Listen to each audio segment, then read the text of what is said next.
വനപാതയിൽ മരങ്ങൾ വീണതിനെ തുടർന്ന് 2 ജീപ്പുകളിൽ സഞ്ചരിച്ചിരുന്ന ആദിവാസികൾ മുന്നോട്ടു പോകാനാകാതെ മണിക്കൂറുകളോളം കുടുങ്ങി.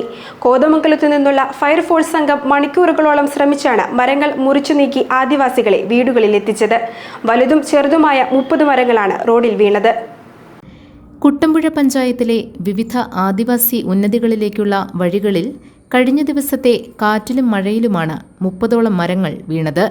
വെള്ളാരംകുത്ത്, കത്തിപ്പാറ, ഉറിയംപെട്ടി, തേക്കല്ല്, വെട്ടിക്കല്ല്, മഞ്ചപ്പാറ തുടങ്ങിയ ഭാഗങ്ങളിലാണ് ചെറുതും വലുതുമായ മരങ്ങൾ വീണത്.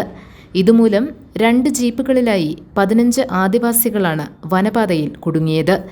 വിവരം ലഭിച്ചതിനെ തുടർന്ന് കോതമംഗലത്ത് നിന്നുള്ള ഫയർഫോഴ്സ് സംഘം സ്ഥലത്തെത്തുകയും മരങ്ങൾ ഒന്നൊന്നായി മുറിച്ചുമാറ്റുകയും ചെയ്തു. രാവിലെ 9 തുടങ്ങിയ രക്ഷാപ്രവർത്തനം രാത്രി 11 മണിയോടെയാണ് അവസാനിച്ചത്. തുടർന്ന് വനത്തിൽ കുടുങ്ങിയവരെ സുരക്ഷിതമായി വീടുകളിലെത്തിക്കുകയും ചെയ്തു.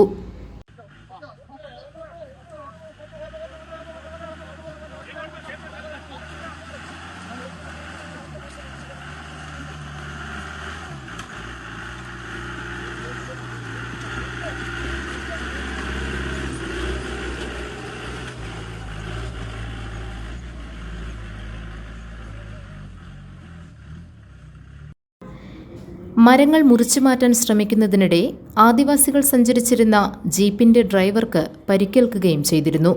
ഈ വാഹനവും ഫയർഫോഴ്സ് ജീവനക്കാരാണ് ഉന്നതിയിൽ എത്തിച്ചത്. Senior fire officer Siddique Ismail, KP Shameer, PK Sreejith, OG Rakesh Kumar, KK Rajeesh, P Binu എന്നിവരാണ് ഫയർഫോഴ്സ് സംഘത്തിലുണ്ടായിരുന്നത്.